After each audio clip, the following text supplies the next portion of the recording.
यह जगत सारा क्षणिक है और आत्मा एक नित्य है। आत्मा का अनुभव बस एकमात्र नित्य है।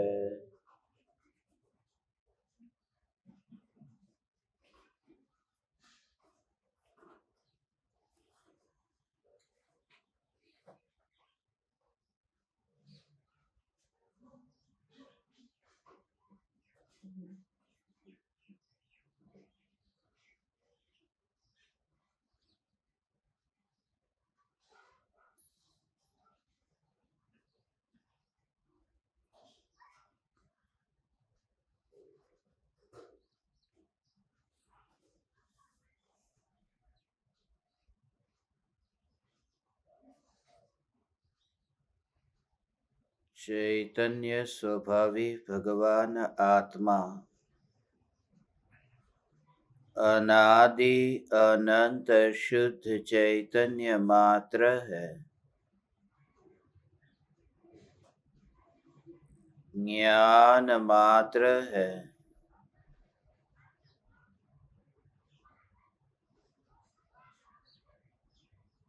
मैं शुद्ध चैतन्य मात्र,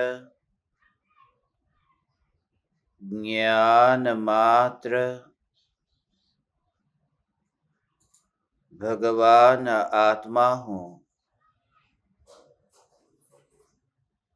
प्रति समय यह जागृति बनी रहे। इस जागृति का नाम धर्म है।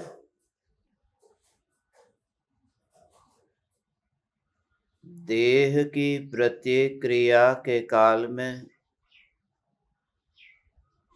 और विकल्पों के बहते प्रवाह के काल में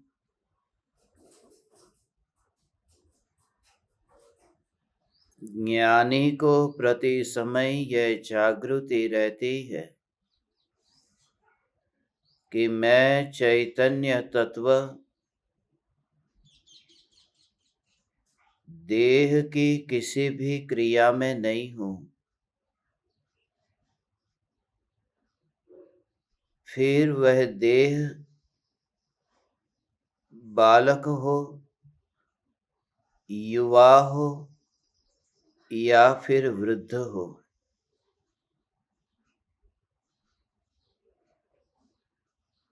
जब मनुष्य की, तिर्यंच की, देव की और नरक की इन अवस्थाओं में भी मैं व्याप्त नहीं हूँ, तो मनुष्य भव की ही उन 3 अवस्थाओं में व्याप्त मैं कैसे हो सकता हूँ। मैं त्रिकाल ध्रुव चैतन्य तत्व हूँ। आत्मा में से ही उत्पन्न होने वाली जो आत्मा की अवस्था है, वह अवस्था भी मैं नहीं हूँ, वह पर्याय भी मैं नहीं हूँ।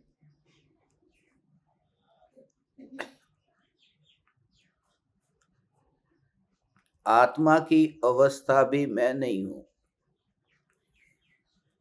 तो जो त्रिकाल ध्रुव चैतन्य तत्व, ये देह की जो अवस्था है, इस अवस्था को, इस पर्याय को असमान जातीय द्रव्य पर्याय कहते हैं। जो अलग अलग जाति के द्रव्य है, मैं भगवान आत्मा जीव द्रव्य हूँ और यह शरीर पुद्गल द्रव्य है। इन दोनों की वर्तमान में जो मिली जुली अवस्था है, वह मनुष्य है। अकेले आत्मा का नाम मनुष्य नहीं है, या फिर अकेले शरीर का नाम भी मनुष्य नहीं है। आत्मा अकेला हो तो वह तो निगोद में भी था, सिद्ध अवस्था में भी रहेगा, वो मनुष्य कहाँ है? और अकेला मुर्दा पड़ा हो तो उसे हम मनुष्य नहीं कहते, मुर्दा कहते हैं, अचेतन कहते हैं, जड़ कहते हैं। मनुष्य जो है वह आत्मा और शरीर की मिली जुली ये अवस्था है, इसलिए उसे असमान जाति द्रव्य पर्याय कहते हैं। ये द्रव्य की पर्याय है, ये द्रव्य पर्याय कहते हैं। जो एक गुण की पर्याय है उसे गुण पर्याय कहते हैं। मगर कुछ लोग इस बात से भ्रमित है कि एक गुण की पर्याय तो गुण पर्याय है और समस्त गुणों की पर्याय जो मिला करके होती है उसे द्रव्य पर्याय कहते हैं। ऐसा नहीं है, एक गुण की पर्याय भी गुण पर्याय है और अनंत गुणों की पर्याय हो तो भी वह गुण पर्याय ही है, वो द्रव्य पर्याय नहीं है। मगर जो ये मनुष्यपना है ये द्रव्य पर्याय है। इस द्रव्य पर्याय में जो अपने को एकत्व रूप से मानता है वह त्रिकाल ध्रुव चैतन्य जो न्यायक द्रव्य है उस द्रव्य को अलग नहीं देख पाता है। मुनिवर राम सिंह आज उन देह की अवस्थाओं में मैं कहीं पर भी नहीं हूं जो उन अवस्थाओं से मुक्त होकर के अपने को मात्र द्रव्य स्वरूप अनुभव करता है कि अवस्था मुझ में है ही नहीं।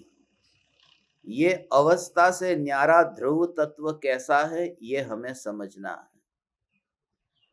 आज ये भी समझना है कि जो संत है, जो निरंजन है, जो निराकार है, जो निर्विकार है, ऐसा न्यायक देव वह कहाँ रहता है? तो कहते हैं 3.5 हाथ के देवालय में वास करता है। ये 3.5 हाथ का देवालय ये मनुष्य का शरीर है, मगर उस शरीर में वास करने वाला मैं भगवान आत्मा। इसी पर ही ये विचार था कि मैं देह में वास करता हूं, देह देवल में वास करता हूं। कल रात्रि में हमारी चर्चा हुई थी कि इस प्रकार के प्रयोग करो, और प्रयोग में ये कहा था कि इस देह को ही एक मंदिर की तरह देखना कि मंदिर टेढ़ा है, राख का ही बीम है। इस तरह से विचार करते करते, भेद ज्ञान करते, उस देह से अलग न्यायक देव को, चैतन्य देव को अपने में अनुभव करो कि यह मैं। नींद की फिक्र मत करना, नींद तो आ जाएगी, मगर जो तत्व विचार है वह तत्व विचार के लिए पुरुषार्थ करना पड़ेगा। ऐसा समझ करके, ऐसा जान करके ये प्रयोग करना कि ये देह रूपी देवल में वास करने वाला मैं भगवान आत्मा। मगर कल एक बात कही थी कि तत्व को, न्यायक देव को देह से अलग कर लेना, वो हीरे को निकाल करके भागना कि यहां अभी भूकंप आने वाला है। ऐसे ही इस देह को देख करके ऐसा कि इस देह में जो ज्ञान है उस ज्ञान को ही ग्रहण करके, ज्ञान को ग्रहण करके अर्थात ज्ञान को ज्ञान में अनुभव करता हुआ, वह ज्ञानी ज्ञान को ज्ञान में अनुभव करता हुआ इस देह से अलग अनुभव करता है। वो अलग का विकल्प वहां आता ही नहीं है। उस स्थिरता तक, उस गहराई तक पहुंचना है जहां बच्चे पहुंच नहीं पाते। मुनिवर राम से आज उन बच्चों के बारे में कहते, ये बच्चों के खेल नहीं है, ये बच्चों के खेल नहीं है। यहां पर ऐसा अपूर्व पुरुषार्थ करने के लिए ये साहसी पुरुष का काम है। बच्चे यहां पीछे रह जाते हैं, जो छोटी छोटी बात में ये मेरा, ये तेरा, ये जो उनके विचारों में चलता रहता है। ऐसे ही हम भी उन बच्चों की तरह ही है। मुनिवर राम से कहते हैं कि वो जो सागर के किनारे पर जिन बच्चों ने जो रेत के वो जो महल बनाए हैं, और वो कहते हैं कि ये मेरा, वो कहता है ये मेरा, ये मेरा मेरा वाला जो भाव है, हमने अभी यहां क्या किया है? हमने भी सीमेंट कंक्रीट के मकान बनाए हैं, बड़ी बड़ी इमारतें खड़ी कर दी है, मगर फिर भी अंततः वह है तो मिट्टी की ही, सीमेंट की ही, रेत की ही, ईंट पत्थर चूना, उसमें है क्या? तो उन बच्चों की तरह हम भी एक बचपना ही यहां पर, बचपना यहां चल रहा है। यहां पर भी वही ईर्ष्या है, यहां पर भी वही अहंकार है, यहां पर वही हार और जीत का भाव है, और उसका मजा भी कुछ अलग है। आज इस स्वरूप को समझना है कि तत्व को ग्रहण करने का अर्थ कि पूरे देह को यहां पर पड़ा रहे और खुद उस हीरे को लेकर निकल जाए। ज्ञान में ज्ञान का अनुभव होता है, तब यह देह मैं नहीं हूं, उस प्रकार का भाव भी नहीं आता। ये देह मैं नहीं हूं, इसलिए पिछले कुछ दिनों से इस पर खास जोर दिया कि भेद ज्ञान करो मगर द्रव्य को ग्रहण करो। द्रव्य पर पूरा जोर दो। मैं देह में रहता हूं, मैं देह में रहता हूं, मैं देह में रहता हूं, ये नहीं। उसी प्रयोग से ही कल रात्रि में हम ये प्रयोग कर रहे थे, और उस समय ही ये विचार चलता, चलते चलते चलते नींद तो आ गई, मगर रात्रि में नींद आते ही मैंने समय देखा, तो समय देखते ही देखा कि आज नया महीना चालू हुआ है, मगर 2 तारीख आ गई। पहले महीने की 2 तारीख कैलेंडर में देखते ही पहला भाव ये आया, जो विचार चला था ना कि भगवान आत्मा देह रूपी देवल में रहता है, मगर विचार आया कि 1 और 2, पहला महीना और दूसरी तारीख, ये कहावत स्मरण में आई, ये मुहावरा स्मरण में आया।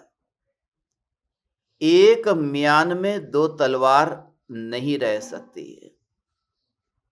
2 तारीख है ना, तो ये विचार आया, एक म्यान में 2 तलवार नहीं रह सकती है। ये शरीर एक म्यान है, और परम कृपालु देव ने आत्मा को तलवार कहा कि यहां पर इस देह में, इस देह का एक मालिक कौन है? कि एक चैतन्य परमात्मा। बाकी छोटे छोटे निगोद के जीव तो है, अनंत है, मगर एक जो मुख्य आत्मा है, जो मैं, जिसका ये देह, तो एक म्यान में ये 2 तलवार नहीं आ सकती, एक आत्मा ही है। इस विचार से फिर यह विचार चला कि एक म्यान में 2 तलवार नहीं आ सकती, ऐसा नहीं। वितरागी परमात्मा की दिव्य ध्वनि खिर रही है, और ऐसा अपूर्व बोध प्रकट हो रहा है कि एक म्यान में 2 तलवार तो दूर, एक म्यान में एक तलवार भी नहीं आ सकती, ये वस्तु स्वरूप है। एक म्यान में एक तलवार भी नहीं आ सकती। ये जो एक म्यान में एक तलवार का भाव बहुत सूक्ष्म भाव है, बहुत सूक्ष्म भाव है।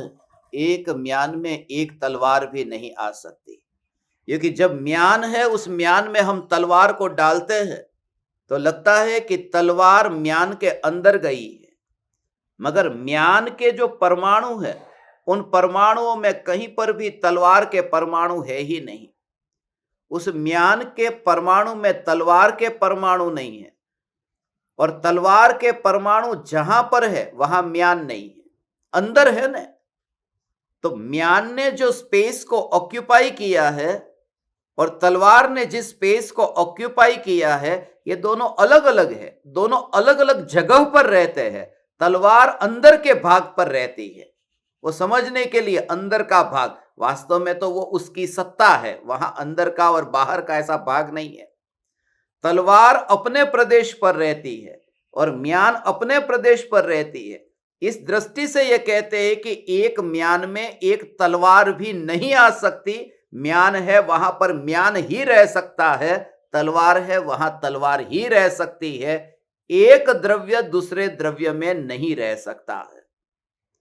इस प्रकार से ये विचार चलते फिर यहां पर आए कि ये देह में मैं भगवान आत्मा रहता हूं, ये बात झूठी है, झूठी है। एक चैतन्य परमात्मा।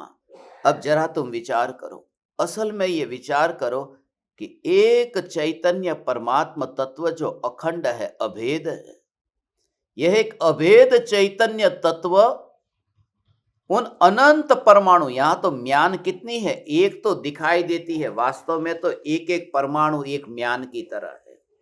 ये पूरा देह ऐसा है। अनंत परमाणुओं का ये जो पिंड है, उसमें ये न्यायक देव, ये ध्रुव चैतन्य मूर्ति इस देह रूपी देवल के अंदर जा ही नहीं सकता। जब ये विचार करे तो वो सत्ता का जोर कैसे रहता है, उस प्रकार से ये अनुभव करना। अंत में हम ये प्रयोग भी करेंगे। इस प्रकार का अभ्यास करके ये प्रयोग भी करना कि मैं देह में हूं, देह में हूं, देह में हूं, ये जो भ्रम पड़ा है, देह में नहीं हूं। रात को तलवार वहां पर म्यान में है, मगर उस समय भी अब युद्ध के लिए निकलना है तो ये भाव नहीं आता कि अरे वो म्यान जो है वो मेरी तलवार को ले लेगी तो मेरी तलवार का क्या होगा, मेरी तलवार उस म्यान के साथ में मिल जाएगी तो। जो अंतर में दृष्टि है वो दृष्टि यही है। और रास्ते पर कोई व्यक्ति लेकर के जाता है तलवार को तो क्या दिखाई देता है, तलवार दिखाई ही नहीं देती, म्यान ही दिखाई देता है, म्यान दिखाई देता है। और अंदर में मान्यता है कि मैं तलवार लेके जा रहा हूं। दुनिया को नहीं दिखाई देगा ये तलवार लेके जा रहा है, दुनिया को म्यान ही दिखाई देगी। ऐसे ही ये शरीर, ये म्यान है, यही दिखाई देता है, आत्मा दिखाई नहीं देता। और खास बात यह है कि जब तलवार उपयोग में आती है तब म्यान साइड में पड़ा रहता है। ऐसे ही ये भगवान आत्मा जब उपयोग में आता है, अनुभव में आता है, ज्ञान में आता है, उस समय देह साइड में पड़ा रहता है। और उपयोग में आते समय जैसे वहां शत्रु का नाश होता है, ये भगवान आत्मा उपयोग में आता है, तब वही आत्मा अरिहंत होता है, शत्रु का नाशक होता है। वो अंतर मुहूर्त के लिए उपयोग का उपयोग में आना, और तब फिर ये शरीर में अब आत्मा है ही नहीं। आज 2 तारीख है ना, मैं अभी गुजरात में, कल रात को हमारी चर्चा हो रही थी, तो ये 2 तारीख के कारण गुजरात में 2 तारीख को, 2 को बे बोलते हैं, बे ना। जान्युआरी महीनो चाले छे, जान्युआरी ने शॉर्ट फॉर्म में जान कहेवाय। ये जान, बेजान, आज बेजान नो दिवस छे, बेजान, 2 जनवरी बेजान। तो ऐसे ही वो सुबह जब उठा तो उस समय ऐसे ये शरीर जैसे बेजान है, उसमें जान नहीं है, क्योंकि जान जो है वो जान में ही है, इसमें कैसे होगी।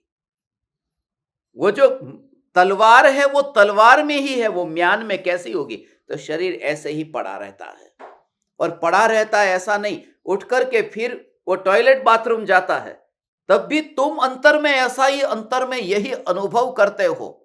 इतना जोर आता है कि बस वहां पर वो जा रहा है, यहां पर ये अनुभव में आ रहा है, क्योंकि ये अनुभव में आ रहा है, कार्य तो हो रहा है ना, यहां उसका कार्य हो रहा है, वो यहां पर नहीं है, यहां पर अनुभव हो रहा है। वो अनुभव से पता चलता है, अनुभव से पता चलता है। तलवार यहां पर है और यहां पर ऐसा तलवार को घुमाया और यहां खून निकला,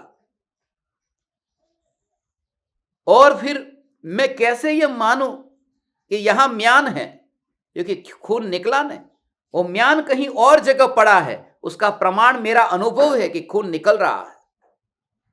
जब अनुभव हो रहा है कि खून निकल रहा है, उस अनुभव से मैं स्वीकार कर लेता हूं कि जहां तलवार है वहां म्यान नहीं है।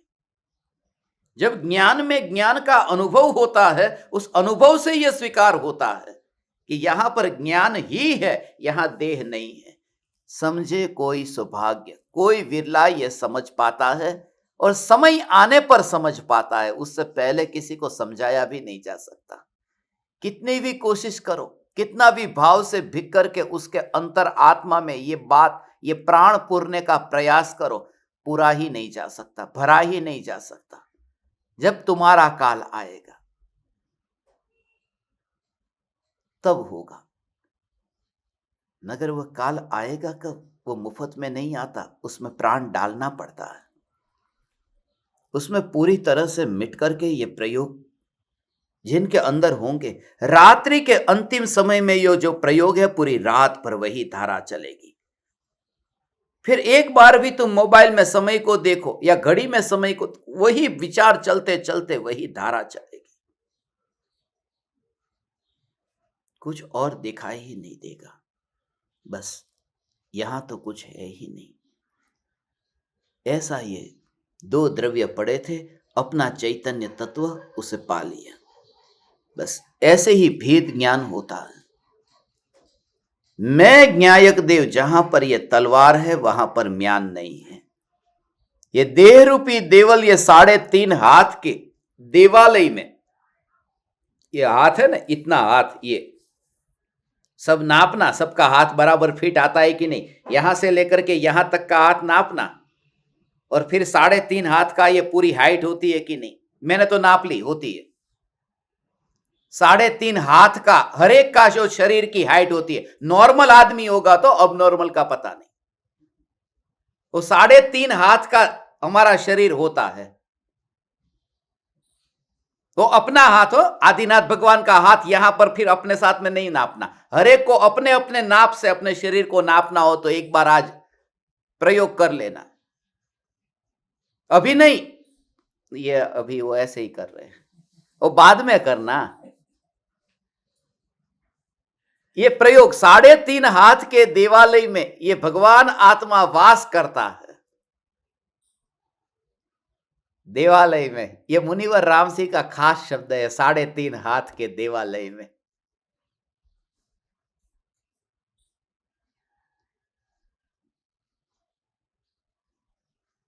मैं देह में हूं ही नहीं, मैं म्यान के साथ नहीं रहता। ऐसी ये म्यान, म्यान में तलवार को रखने की जरूरत क्यों पड़ती है?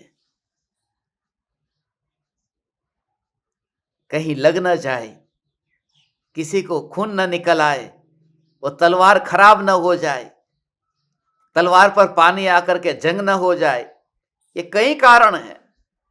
मगर मैं म्यान में नहीं रहता हूं क्योंकि मैं अपनी सत्ता में रह करके अनादिकाल से सुरक्षित रहा हूं, गया ही नहीं, ऐसा अनुभव अंतर में। इसलिए मैं देह में रहता हूं, और ये देह, ये देवल है, ये ज्ञानी मानते ही नहीं है, मानते ही नहीं है कि परमात्मा देवालय में रहता है, ये उनको दिखाई ही नहीं देता,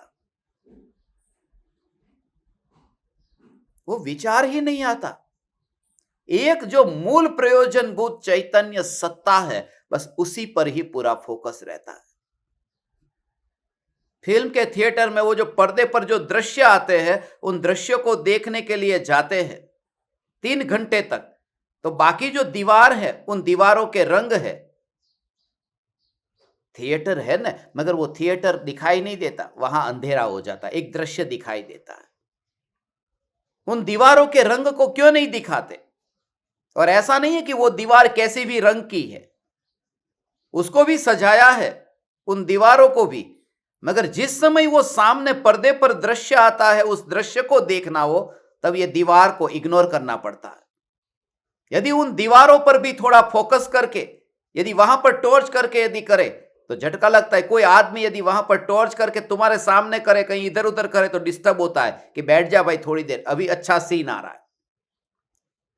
कहने का अर्थ है कि जब मूलभूत प्रयोजनभूत वस्तु को देखना हो तो बाकी सबको इग्नोर करना यह जरूरी है। और यदि कोई ये माने कि मैं परमात्मा के दर्शन करता हूं जो मंदिर में है, तो कभी दर्शन नहीं होगा। और जब वो व्यक्ति थिएटर के सामने पहुंचा, वहां पर्दे के सामने पहुंचा, उसने बाजार में किसी को पर्दे का पता नहीं पूछा था। पता तो पूछा था कि ये थिएटर कहां पर है, कौन सी गली में है। पता थिएटर का पूछा जाता है और देखा पर्दे को ही जाता है। पता मंदिर का पूछते हैं कि यह मंदिर किधर है, मगर वहां पहुंच करके वो मंदिर की दीवारों को नहीं देखते रहते।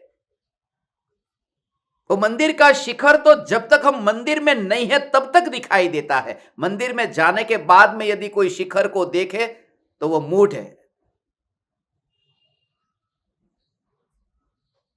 क्योंकि वहां शिखर गौण हो गया, वहां वो एक और रह गया।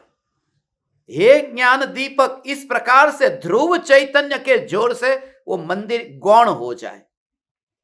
वहां सीढ़ियां चढ़ते चढ़ते गए, मंदिर तक पहुंच गए, मगर फिर उन सीढ़ियों की गिनती मत करना कि कैसी सीढ़ी थी, कैसी रेलिंग थी, चप्पल कहां उतारे हैं मैंने, याद भी नहीं रहे कि पहन के गया था या नहीं गया था। सीढ़ियां कितनी चढ़ा वो पता नहीं है, वो विकल्प ही नहीं आता। सहज ये कार्य हो जाता है। ऐसे ही तो तीर्थंकर परमात्मा का समोसरण 20,000 सीढ़ियां होती है। कितना टाइम लगता होगा, बूढ़े लोग कैसे चढ़ते होंगे, अशक्त लोग कैसे जाते होंगे। कोई अशक्ति नहीं, कोई बूढ़ापा नहीं। वहां पर पहली सीढ़ी पर वहां पर ऐसे ही पैर रखते ही वो पहुंच जाते ऊपर। इतना ऊंचा समोसरण आकाश में होता है। मगर वहां समोसरण में जाकर के फिर वो विकल्प आए कि अरे वो सीढ़ियां 20,000 सीढ़ी, वो विकल्प नहीं आता। तभी तो वहां भगवान की दिव्य धुनी सुन करके उसके भाव को पी पाता है। ऐसे ही हे चैतन्य परमात्मा, मंदिर गौण हो जाए, बस वो मंदिर गौण हो जाए। वो घटना थी, जो प्रयोजन था वो मिल गया। शादी के मंडप में, वो विवाह के मंडप में, वहां पर लड़की से वरमाला पहना दी, एक दूसरे ने पहना दी, शादी हो गई, लड़की लेकर के आ गया, वो मंडप वहीं पर ही रह गया। उसका विचार नहीं आता कि उसका रंग कैसा था, उस पर कपड़ा जो बंधा था वो कैसा था, कोई विकल्प नहीं आता। जिसे लेकर के आया उसका विकल्प नहीं आता। मूल वस्तु जो है वो वस्तु को पकड़ कर लेके जाता है, और पकड़ कर लेकर के जाए, हाथ भी यदि छूट जाता है तो भी उसकी श्रद्धा में से नहीं जाता कि मेरी पत्नी साथ में चल रही। ये श्रद्धा है। श्रद्धा आंखों से देखने का नाम नहीं है। श्रद्धा उसका नाम है कि जो एकत्व की अखंड धारा जो चलती है उसमें बीच में ब्रेक नहीं आता। श्रद्धा निरंतर निरंतर टिका हुआ वो व्याप्त ऐसा प्रवाह है जिसमें बीच में ब्रेक नहीं आता। इलेक्ट्रिसिटी के वायर की तरह बीच में कटता नहीं है, कट गया तो फिर आगे नहीं पहुंचेगा। वो बिल्कुल नित्यता है। और इसी वजह से पत्नी से वो शादी करके आया, पत्नी हो गई, अब दुकान जाता है, ग्राहक से बात करता है, अब कुछ भी करेगा, मगर वो जो कनेक्शन है वो कटता नहीं है कि पत्नी मेरी है। ऐसे ही ज्ञानी के अंदर में वो जो श्रद्धा का एक रूप जो है, जो नित्य टिका रहता है, वो किसी भी क्रिया के काल में छूटता नहीं है। इसलिए कोई भी क्रिया फिर अधर्म नहीं रहती। तब वो क्रिया नहीं देखी जाती, तब वो अखंडता देखी जाती है, तब वो नित्यता देखी जाती है। तब वो इलेक्ट्रिसिटी का वायर जो है वो हो सकता है कि यहां हरे रंग का हो, फिर आगे पीले रंग का हो, फिर नीले रंग का हो, काले रंग का हो, सफेद रंग का हो, ऊपर से, मगर अंदर कटा नहीं है ने, इसको मुख्यता दो। ऊपर का रंग बदल गया, उसे मुख्यता मत दो। ऊपर का रंग भले कितना ही पूरा सफेद रंग का वायर हो, मगर अंदर कितने टुकड़े हो गए हो, वो किस काम का, फेंक देते हैं हम, उपयोग में नहीं लेते। इसलिए ज्ञानी का देह जो है वह तो नष्ट होता है, रंग बदल जाता है। मनुष्य भव में किसी और रंग का, देव गति में किसी और रंग का, नए रंग का ये ऊपर का रबर आ गया, मगर अंदर वो जो श्रद्धा की नित्यता है वो कायम है कि मैं ध्रुव। मुनिवर राम सिंह यहां यही कहते हैं कि वो जो संत, जो निरंजन भीतर में बैठा है, इस देवालय के भीतर बैठा है, उसे देखने के लिए सूक्ष्म दृष्टि चाहिए।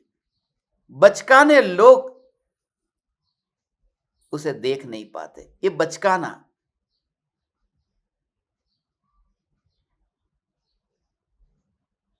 छोटे बच्चे जैसे करते हैं ऐसा ही हमारा है। बच्चा करता है ना, हमेशा बच्चा ये चाहता है मैं बड़ा हो जाऊं। उसे खुशी होती है मेरी हाइट बढ़ रही है, मैं बड़ा हो रहा हूं। वो बड़ा हो जाओ, ये भाव जो बच्चे में बचपन से, फिर वो भाव आगे जाकर नहीं रहता, बच्चे में ज्यादा रहता है, इसलिए उसे बचकाना कहते हैं। और जब इतना ऊंचा नहीं हो पाता तब बच्चा क्या करता है, पिताजी पास में खड़े हो बच्चे के, बच्चा स्टूल के ऊपर खड़ा हो जाता है और पिताजी को कहता है देखो मैं आपसे ऊंचा हो गया। ये बड़ा होने की लालसा है, ये बचकाना है। आज इस दोहे को पढ़ते हैं और गहरे भाव को समझते हैं, आपको बहुत आनंद आएगा और प्रयोग करने में इतना बल मिलेगा कि मैं परमात्मा देह में रहता ही नहीं। अंदर से जोर लाना कि मैं परमात्मा देह में रहता ही नहीं हूं। एक म्यान में दो तलवार नहीं रहती, ये मुहावरा बदल दो। एक म्यान में एक तलवार भी नहीं रहती।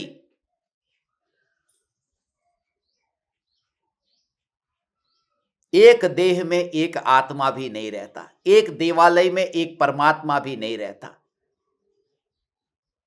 दोहा पढ़ते हैं,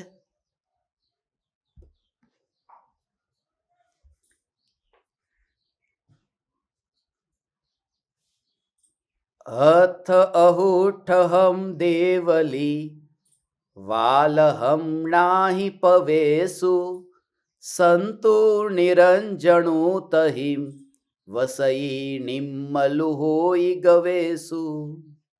3.5 हाथ की देह में संत निरंजन बसता है, बाल जीव उसमें प्रवेश नहीं कर सकते, प्रवेश कर सकते नहीं, तो निर्मल होकर उसको ढूंढ। ये बच्चों के खेल नहीं है, बच्चों के काम नहीं है। और हो सकता है शरीर की बात नहीं है, शरीर से बच्चा, यहां पर शरीर से कोई बूढ़ा हो, वह भी अंतर से आत्मा से बच्चा हो सकता है। और जो शरीर से बच्चा हो वो भी इतना प्रौढ़ और अनुभवी हो सकता है। जैसे आचार्य कुंदकुन देव 11 साल का बच्चा था ना, उनके लिए कहते हैं कि उन्होंने अपने जीवन में कपड़े तो बहुत कम पहने थे, 11 साल के बाद तो पहने ही नहीं। और बचपन में भी कुछ साल तक तो पहनते ही नहीं, और फिर पहनते हैं तो भी बस खाली नीचे चड्डी पहन करके घूमते रहते, बहुत कम कपड़े पहने। मगर वो बच्चे नहीं है, वो प्रौढ़ है, वो अनुभवी है।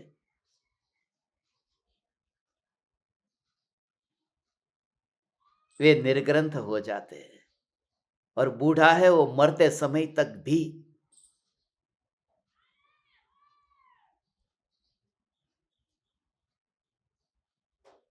वो लोभ का भाव नहीं छूटता। बूढ़ापा आए तो भी लोभ नहीं छूटता, वो आसक्ति वो पड़ी रहती है। घर में इतना धन है, इतनी संपत्ति है, फिर भी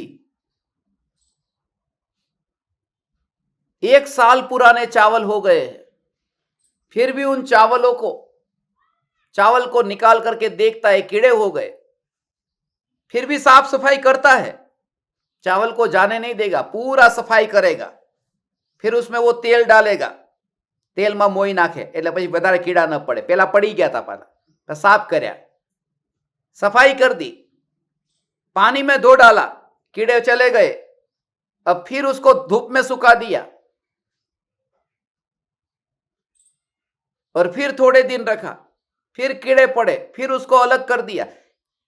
और करोड़ों रुपये हो ने, ऐसे लोगों की वृत्ति या किचन में जाकर के देखी। इसलिए आज ये किचन का नंबर है, पूरी एक एक डिब्बे को खोल खोल कर देखने वाला हूं अभी थोड़ी देर में कि यहां कौन सा माल कितने दिन पुराना है। ये लोभ का भाव बुढ़ापे में भी नहीं छूटता, मरने की घड़ी में भी ये भाव नहीं छूटता। और मैं तो यहां पर हमेशा बा को कहता हूं, तुम्हें कमाने के लिए जाना पड़ रहा है, काय को ये सब लोभ करना, ये निकालो घर में से, ये निकालो घर में से। वस्तु होती है 10 रुपये 20 रुपये की, मगर संस्कार 10 रुपये 20 रुपये के नहीं, वो अनादि काल के पड़े हैं। वो वस्तु की उसका रुपया नहीं देखते कितने रुपये की है, वो भाव जो है वो भाव को देखता है। अरे तुम ही जरा विचार करो, वृत्ति को देखना। तुम्हारी जेब में यदि 200 रुपये की या 100 रुपये की 2 नोट होगी, खाली 100 रुपये की ले लो ने, 100 क्या, चलो कम से कम छोटी सी नोट कौन सी आती है भारत देश में अभी? 50 20 की नहीं आती, आती है ना, 10 की आती है कि नहीं? अब 10 की, 5 की, 5 की नहीं आती, चलो 10 की रखो, चलो 10 रुपये की नोट, चलो सबसे छोटी 10 रुपये की नोट आती है। अब एक 10 रुपये की नोट बिल्कुल नया बंडल होगा, 10 रुपये का नोट का बिल्कुल नया बंडल, उसकी एक नोट होगी। और एक 10 रुपये की नोट बिल्कुल पुरानी होगी, पसीना वाली ऐसी, और आपकी जेब में है, और आप बाजार में 10 रुपये की वस्तु खरीदने गए। कौन सी नोट आप देंगे? सच्चे हृदय से बताना। और उस समय तुम याद रखना कि ये कौन कर रहा है, ये खेल कौन खेल रहा है? वो खेल जो खेल रहा है उसी का नाम बच्चा है। यहां मुनिवर राम सिंह बच्चा किसे कहते हैं? बच्चा उसका नाम है जिसके अंदर ये वृत्ति इतनी पड़ी हुई है, और ये वृत्ति मरते दम तक नहीं छूटती है। कितनी कमाई होती हो, कितना धन अपने पास में हो, मगर वो लोभ कैसे छूटेगा? तिजोरी में रुपये बढ़ने से आत्मा में से लोभ का निकलने का कोई संबंध नहीं है। इसलिए घर में जो पड़ा हुआ कचरा है थोड़ा निकालो, अभक्ष खाना घर में पड़ा हुआ है उसे निकालो।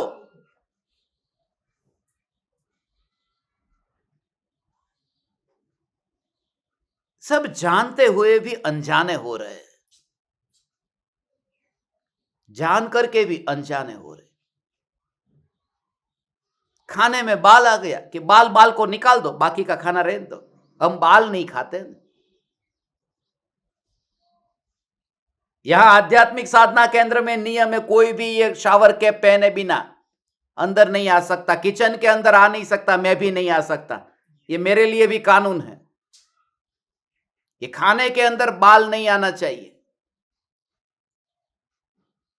अपनी ओर से पूरी सावधानी रखो, फिर बाकी आए वो अलग बात है, कितनी भी सावधानी रखे फिर भी, मगर अपना व्यवहार में सच्ची तरह से निभाओ।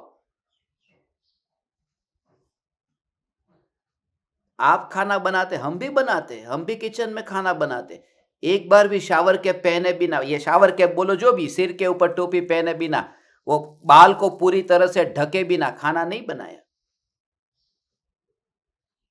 क्योंकि अपना एक साथ छोटी सी अपनी भूल के कारण यदि इतने लोगों के भोजन के अंदर यदि अंतराय आता है तो ऐसा काम हमें क्यों करना? पूरी अपनी ओर से मैं सावधानी रखो, लोभ का भाव छोड़ करके खाना, मरते दम तक भी ऐसा ही, सब हर एक चीज के अंदर वो लोभ नहीं छूटता। वो ऐसा ही, ऐसी वृत्तियां ऐसी कहां से पड़ी।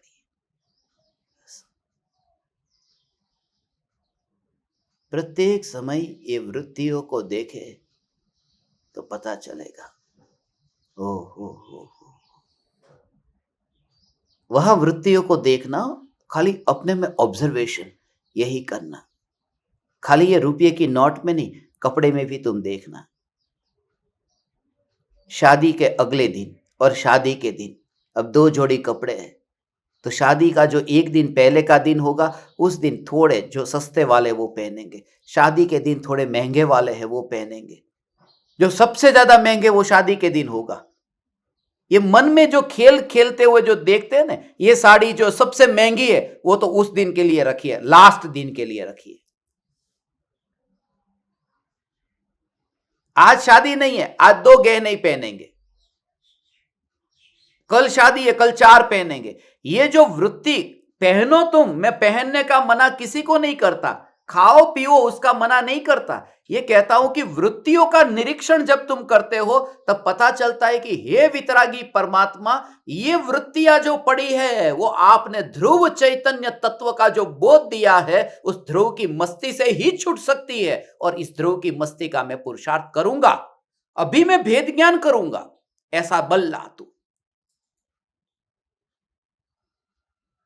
ये बल ला। वृत्तियों को देख, तेरी भी दुकान कपड़े की है, सामने की दुकान भी कपड़े की है, सामने की कपड़े की दुकान वाले ने थोड़ा माल ज्यादा ला के रख दिया तो तेरे अंदर क्या भाव आता है, ये देख। फिर उन वृत्तियों को देख कि ये वृत्ति जो उठ रही है इसमें ही मुझे मरना है या फिर इसको छोड़ना है। थोड़ा पैसा ज्यादा आ गया कि बड़ा घर खरीद लिया कि लाओ मैं लोगों को बताऊं मेरा घर 4 करोड़ का, 6 करोड़ का, 8 करोड़ का। ये प्रदर्शन करना है कि जमीन पर रहना है? अपना पैसा दूसरे को क्यों दिखाता है? मुंबई में एक आदमी मिल गया, मैंने उसको कह दिया अपना पैसा दूसरे को मत दिखा। उसने कहा मैं नहीं दिखाता हूं, इनकम टैक्स वाले को, जिसको दिखाना था उसको दिखाता नहीं है, और नहीं दिखाना है उसको दिखाता है।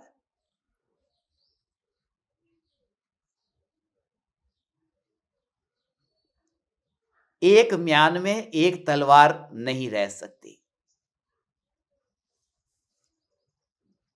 ये सिद्धांत है, ये सिद्धांत है। एक म्यान में एक तलवार भी नहीं रह सकती, एक शरीर में एक आत्मा भी वास नहीं कर सकता, क्योंकि आत्मा आत्मा में ही वास करता है, देह में वास नहीं करता। पहली बात, 3.5 हाथ की देह में संत निरंजन, संत किसे कहते हैं? जिसके संसार का अब अंत आ गया है, आ गया है, अब किनारा आ गया है, वही संत है जिसने सत को पहचाना। जहां अंजन नहीं है, जो निरंजन है, जहां कलंक नहीं है, जो निष्कलंक है, ऐसा जो संत जहां वास करता है वह चैतन्य परमात्मा है। ये निरंजन कहते ही कोई व्यक्ति नहीं है, ये निरंजन कहते ही कोई गुरु नहीं है, ये निरंजन कहते ही ये ज्ञान की सत्ता है। वहां पर उसका अंश उसमें जाता ही नहीं, ऐसी ये ज्ञान की सत्ता है। ऐसा ये चैतन्य चैतन्य चैतन्य चैतन्य चैतन्य चैतन्य चैतन्य चैतन्य स्वरूप है। उस स्वरूप को ही ऐसा देख, यही ज्ञान, यही ज्ञान, यही ज्ञान, यही ज्ञान। इस ज्ञान के भाव को ऐसे देख, उस समय तुरंत ही अलग कर। जैसे ही तुझे ये ऐसा ही अनुभव हो कि ये देह मैं, तुरंत ही भेद कि ज्ञान ये है, यही मैं, तुरंत उस समय अलग कर। जैसे गरम गरम गरम गरम गरम बर्तन है, कटोरा गरम है, उस कटोरे को तूने पकड़ा हाथ में, और जैसे ही तूने हाथ में पकड़ा, अरे गरम, उस समय ये भेद जान। ये अपूर्व प्रयोग है, ये प्रयोग तू करना कि उस कटोरे को जैसे पकड़ा और तूने ये भेद जाना, ये गरम, कटोरा गरम, ऐसा भाव छोड़ दे। कटोरा गरम नहीं, ये गरम, ये तो अग्नि ही है, कटोरा गरम नहीं है। वो जो अग्नि का अनुभव है ये कटोरे का अनुभव नहीं है। 10 मिनट के बाद में उस कटोरे को पकड़ा, गरम नहीं लगा। कटोरे का अनुभव होता तो 10 मिनट के बाद में वही कटोरा था, मगर 10 मिनट के बाद में वो अग्नि नहीं थी जो थोड़ी देर पहले अनुभव में आई थी। समझ रहे हैं आप कि जहां पर ये कटोरा है और गरम लगता है, वो अनुभव कटोरे का नहीं है, वो अग्नि का अनुभव है।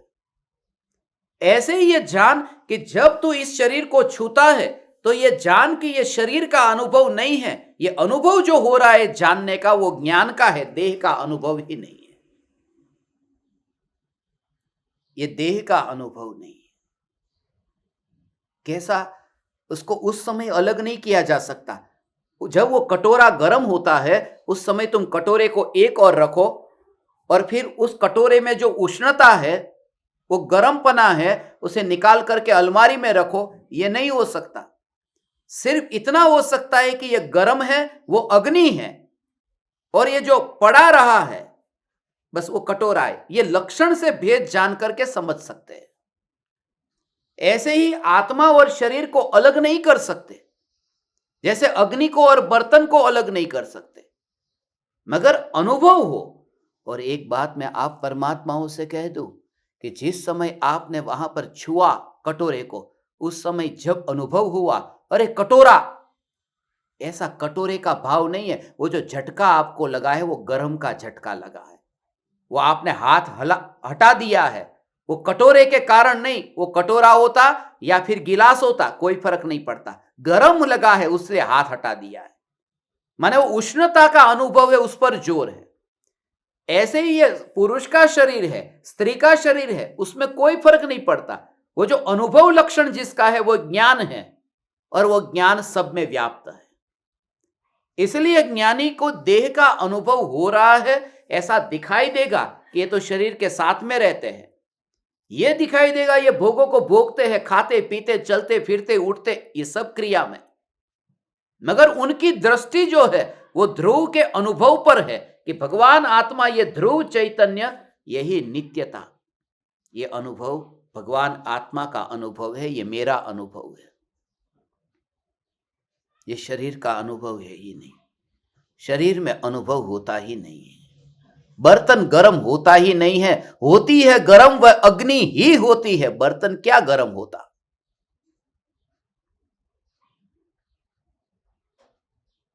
ऐसे ही सब में ले लेना, ऐसे ही सब में ले लेना। दाल खारी नहीं है, वह खारा है, वह नमक ही है। सब्जी खारी नहीं है, वह खारा है, वह नमक है। जब जीभ पर आती है सब्जी, वो खारी है, वो नमक ही है, नमक है।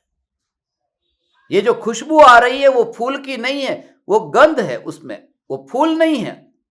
फूल तो बाद में भी रहेगा, वो गंध कुछ अलग है और फूल अलग है। मुरझा जाने के बाद में वही फूल के परमाणु वहां पर नीचे गिरे पड़े, शाम को सूख गया, अब कोई खुशबू नहीं आती। वो जो खुशबू थी वो अलग थी, वो वस्तु अलग है, मगर ज्ञेयों के साथ में तादात्म्य होने के कारण ये भेद पहचान नहीं पाता है कि यह अनुभव ज्ञान का हो रहा है।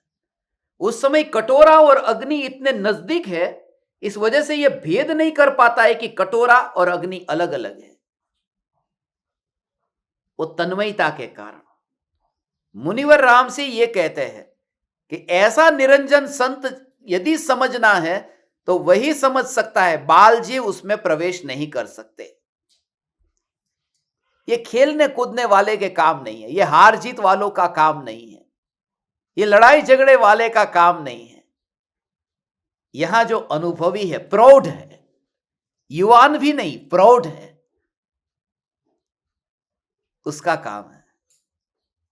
जीवन का अनुभव लेकर के बैठा है, उसका काम है।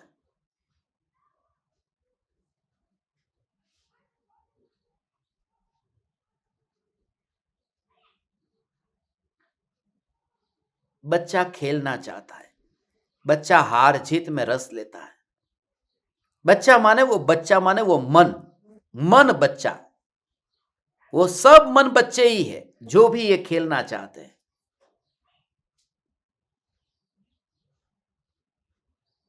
सभी मन ऐसे है।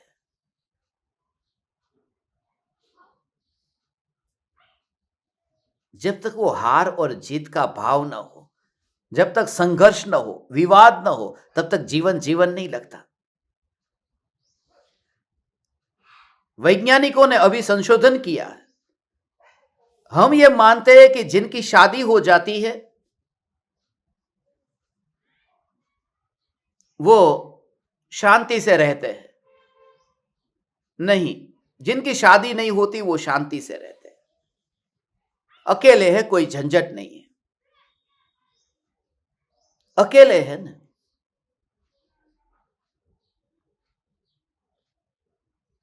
विज्ञान अभी पूरी दुनिया का रिकॉर्ड देख करके इस निष्कर्ष पर पहुंचा है कि जिंदगी में जितना विवाद, जितना संघर्ष, जितनी तकलीफ, जितनी लड़ाई झगड़ा, हार जीत, ये झंझट ज्यादा होगी, उनका आयुष्य एवरेज जो है वो ज्यादा होता है, वो ज्यादा जीता है। लड़ाई झगड़े के बिना वो जिंदगी जिंदगी नहीं लगती। इसलिए आपने देखा हो कि किसी की पत्नी मर गई है तो पति थोड़े दिन में मर जाता है, अब झगड़ा किसके साथ करे? दो जोड़ी में से एक गया। ज्यादातर किस्से में आपने यह देखा होगा कि एक गया कि दूसरी भी गई। ऐसा नहीं है कि अरे उसके प्रेम में चली गई, कि वो जो रस था, उससे जीवन का जो मजा आता था, विज्ञान कहता है, वो ये आगम में नहीं लिखा, इसलिए पहले से कह दूं, वरना तुम पूछो कौन से शास्त्र में लिखा। वो मनोवैज्ञानिकों ने यह संशोधन किया है कि शरीर के अंदर में जब तक वो चैलेंज नहीं होता लाइफ में, तब तक चैन नहीं होता, क्योंकि उस लड़ाई झगड़े से एक जोश आ जाता है, एक जिंदगी में एक बल आ जाता है। कौन जीता कौन हारा, हार जीत खेल कूद, उसमें एक बल आता है। आप देखते हो जब इतने सुबह से शाम तक के थके मांदे जब पुरुष आता है, इतना थका है, और सामने वो शतरंज रख दिया, हाथी है, घोड़े है, ऊंट है, राजा है, ये सब जो रखा है, उसमें राजा होता है कि नहीं पता नहीं, राजा होता है कि नहीं शतरंज में? नहीं होता। वो जो रखा है राजा, हाथी, घोड़ा, क्योंकि हम शतरंज खेलते नहीं है, मगर इतना पता है कि हाथी, घोड़े और ऊंट, ये तीन चीज होती है। एक जगह देखा था चित्र में।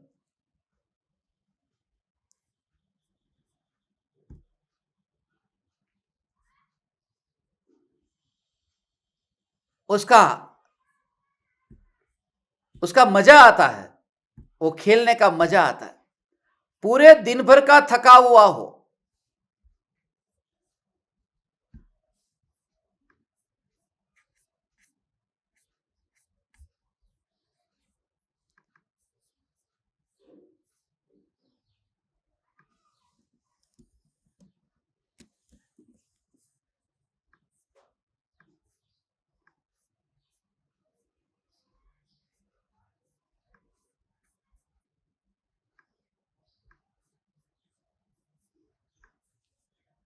पूरे दिन भर के थके हुए हो, तो भी खाली वो हाथी घोड़े को वहां पर सेट करते ही अंदर से एक ताजगी आ जाती है। वो ताजगी किसकी है? संघर्ष की है। मैं अब जीतूंगा या मैं हारूंगा, अब इसको हराऊंगा, ये जो अंदर में विकल्प चलते हैं, उससे जीवन में एक रस आता है। वो बच्चों के खेल है, इसलिए मुनिवर राम सिंह यहां कहते हैं, वो बचकाने खेल से जो उब गया है, जो बच्चा नहीं रहा, उसे ये ध्रुव चैतन्य तत्व दिखाई देता है। तू निर्मल होकर उसको ढूंढ। ये कितना अब इसका सूक्ष्म भाव है। तू निर्मल होकर उसको ढूंढ। ढूंढेगा तो निर्मल होगा, ऐसा नहीं कहा। तो निर्मल होकर के उसको ढूंढ, ये कहा।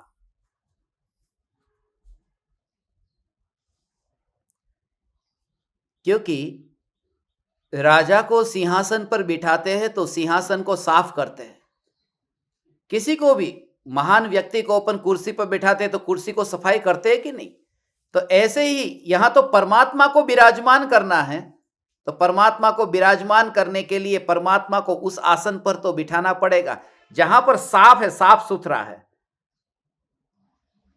इसलिए ये कहा तो साफ होकर के तो यहां पर आ। साफ का मतलब यहां पर क्या है मालूम है? साफ का मतलब है कि तू जैसा है ऐसा होकर के ढूंढने चाह। साफ होने का मतलब कपटी ना हो जा। तू पापी है तो पापी होकर, तो पुण्यात्मा है तो पुण्यात्मा होकर, तू जैसा है ऐसा होकर के जा।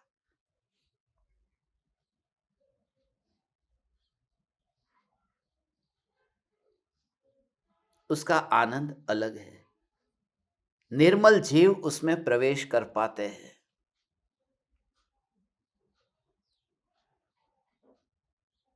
निर्मल जीव उसमें प्रवेश कर पाते हैं।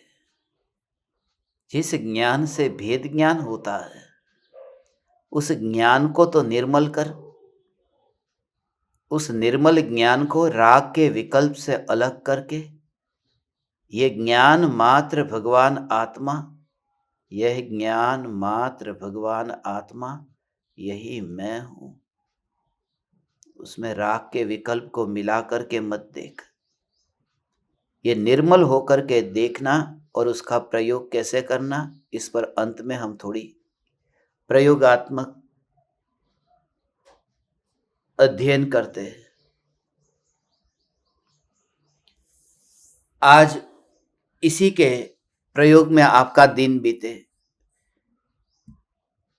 इस भावना से इसे समझो, सुनो।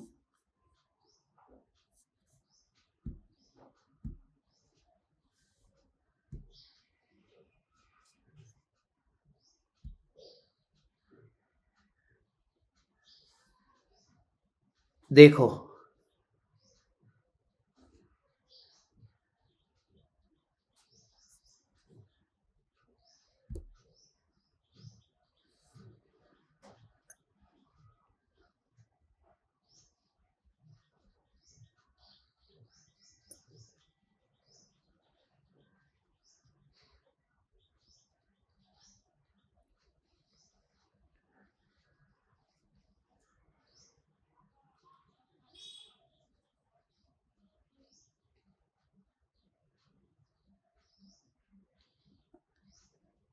निर्मल ज्ञान को समझने का भाव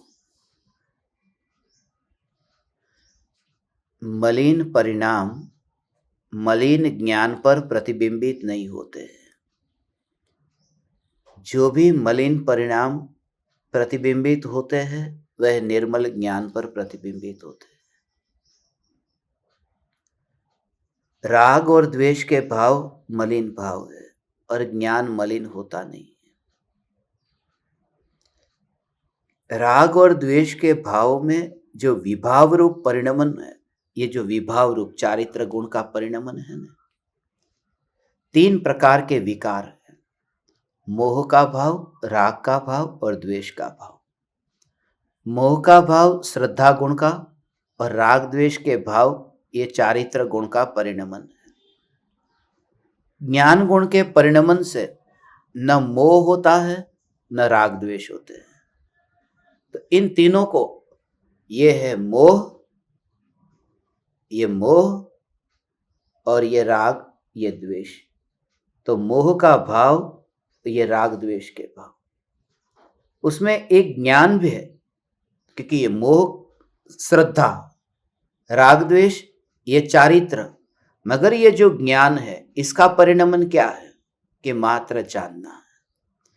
तो क्या होता है कि इस ज्ञान में एक सुंदर कार प्रतिबिंबित हुई।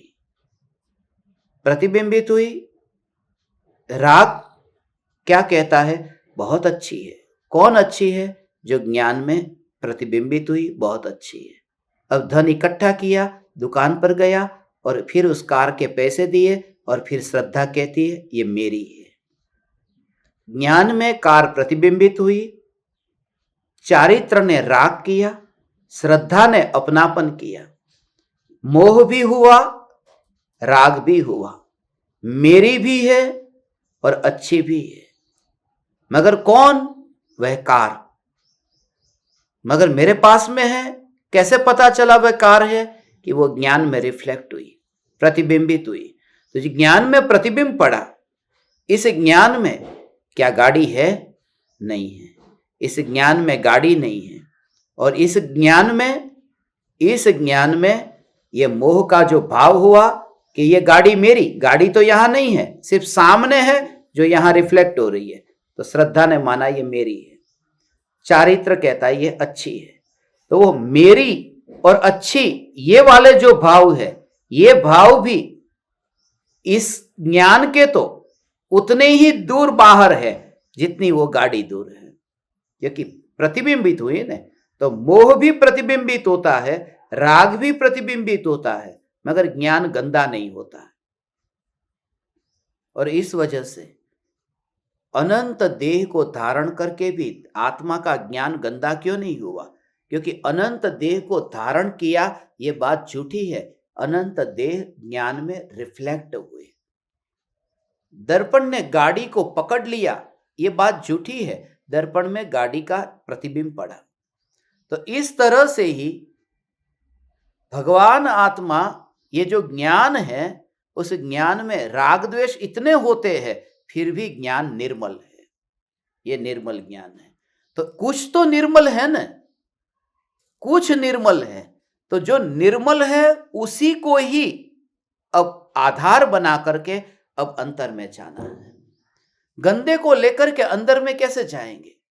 तो जो निर्मल ज्ञान की अवस्था है, जहां जानना जानना जानना ऐसा हो रहा है, उस निर्मल ज्ञान से ही न्यायक तक पहुंचना है।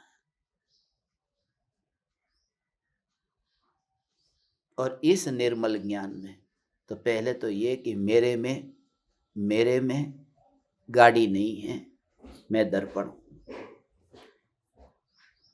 मैं दर्पण हूं। एक दर्पण में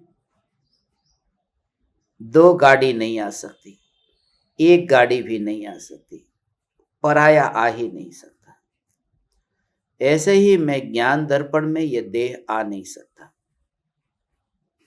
इस प्रकार से ये प्रयोग कर, फिर ये जो ज्ञान है, ये ज्ञान निर्मल है। कब तक निर्मल रहेगा? जब तक ज्ञेयों से अलिप्त रहेगा। तो कब तक ज्ञेयों से अलिप्त रहेगा?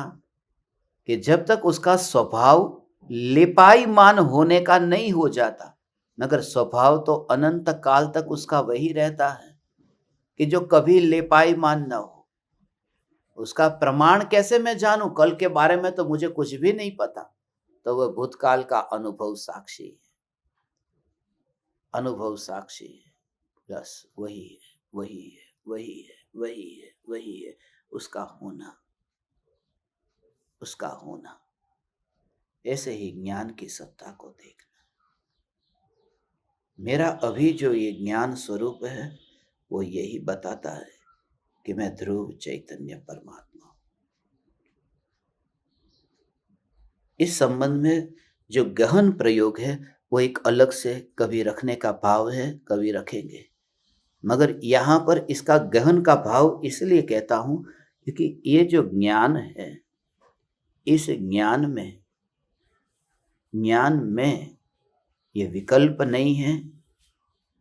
ये ज्ञान निर्मल है और भूतकाल में भी निर्मल था, भविष्य में भी निर्मल रहेगा। तो ये अनादि अनंत में तो जो वर्तमान की पर्याय है, वो वर्तमान की पर्याय तो एक समय की ही है ना। ऐसा वो वर्तमान की पर्याय एक समय की है, वो तीनों काल में तो फैलती नहीं है, तीनों काल में तो फैलती नहीं है, तीनों काल में फैलती नहीं है। तो उस पर्याय में ऐसी कैसी शक्ति आ जाती है कि तीनों काल में टिक कर रहने वाला परमात्मा वो एक समय की पर्याय में जानने में आ जाता है। वो पर्याय वहां फैलती नहीं है, नहीं तो वो द्रव्य बन जाएगी। तीनों काल में फैल जाए तो पर्याय तो एक समय की ही रहेगी। मगर एक समय की जो पर्याय है, उसमें त्रिकाली जो ध्रुव चैतन्य है, वो प्रतिबिंबित होता है।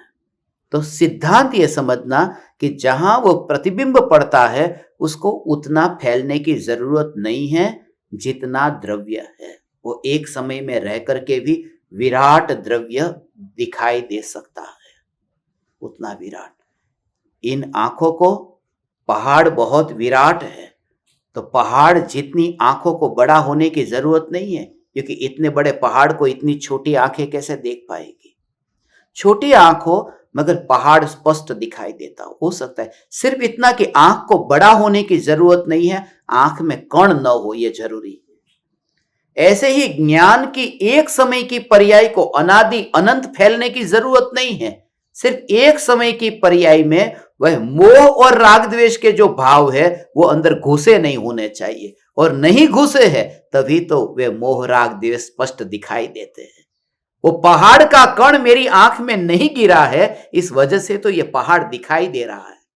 वो राग का कण ज्ञान में नहीं मिला है, तभी तो राग जानने में आता है। ऐसी इस आंख से ही, इस आंख को ही देखना, सामने ऐसे जाकर के आंख को देखना, दर्पण में सामने जाकर के आंख को देखना, वही तो है दर्पण माने सदगुरु दर्पण।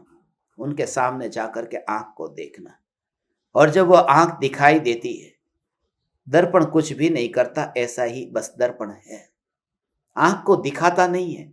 आजा, खुशी हुई, तू आया, तू आया है, तेरी आंख को ही देखने के लिए तू आया है। दर्पण यह नहीं कहता आजा, दर्पण यह नहीं कहता चला जा, दर्पण वहां पर है और व्यक्ति आंख से आंख को देख लेता है। ऐसे ही सदगुरु के योग में रह करके आत्मा आत्मा को जान लेता है। वो कुछ भी नहीं कहते तू आजा जान ले, ये भी नहीं कहते तू चला जा। ज्ञान में ज्ञान का अनुभव, ये परम अनुभूति की बात मैंने आपको बताई। इसकी गहरी बात के लिए समय लंबा लगेगा, कभी विस्तार से चर्चा करेंगे। आप समस्त ज्ञान दीपकों को आज इसी का प्रयोग जितना जितना आपको समय मिले वह करना है। ज्ञान सदा निर्मल है, इसका प्रयोग करेंगे तो आपका दिन अच्छा बीतेगा, आपका जीवन अच्छा बीतेगा, जीवन अच्छा बीतेगा और जीवन का मंगल शुभारंभ होगा, ऐसी भावना भाता हूँ। कल सुबह का सत्संग भी कल सुबह भी सत्संग होगा। कल का सत्संग अपन रात को नहीं रखेंगे, कल दोपहर के बाद में या सुबह ही हम निकल जाएंगे अहमदाबाद के लिए, उड़ीसा की फ्लाइट पकड़ने के लिए। इसलिए कल अर्ली मॉर्निंग में सत्संग रखेंगे। वो कौन से कितने बजे रखेंगे वो टाइम आपको मैसेज से हम बता देंगे, मगर इतना पक्का है कि सुबह के समय ही अर्ली मॉर्निंग में सत्संग होगा। और जो भी प्रत्यक्ष ज्ञान दीपक है, जो भी है उनको भी और जो नहीं है उनको भी ये संदेश दे देना। जो ज्ञान दीपक है उन सबकी अटेंडेंस ली जाती है। आपको अपना सब कुछ काम छोड़ करके बैठना ही होगा यदि ये साधना आपको ज्ञान दीपक की करनी है और आपके हित के लिए आपको आंखों को देखना है, तो दर्पण पर उपकार करने के लिए नहीं। तो सब समय पर आकर के बैठ जाए और आपकी अटेंडेंस भी यहाँ पर ली जा रही है। बिना कुछ पूछे ही यदि 30 में से 20 दिन की आपकी प्रेजेंट नहीं होगी, कुछ ज्ञान दीपक लास्ट में आते हैं, ये समझ करके प्रेजेंट उनकी लास्ट में ली जाती होगी। प्रेजेंट शुरुआत में भी ली जाती है, कभी बीच में भी ली जाती है, यहां कभी भी कुछ भी लिया जाता है। इसलिए तैयारी में रहना और समय पर आकर के पूरा सत्संग का लाभ लेना आपके आत्मा के हित के लिए है। आप परमात्माओं को प्रणाम करता हूं। चैतन्य चैतन्य चैतन्य।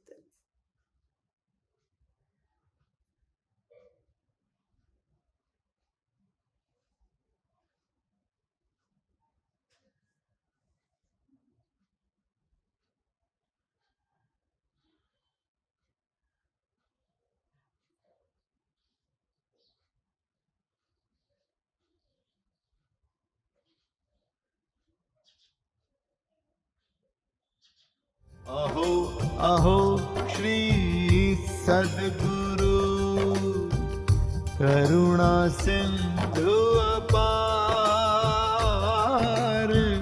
इस पामर पर प्रभु किया अहो अहो उपकार, अहो अहो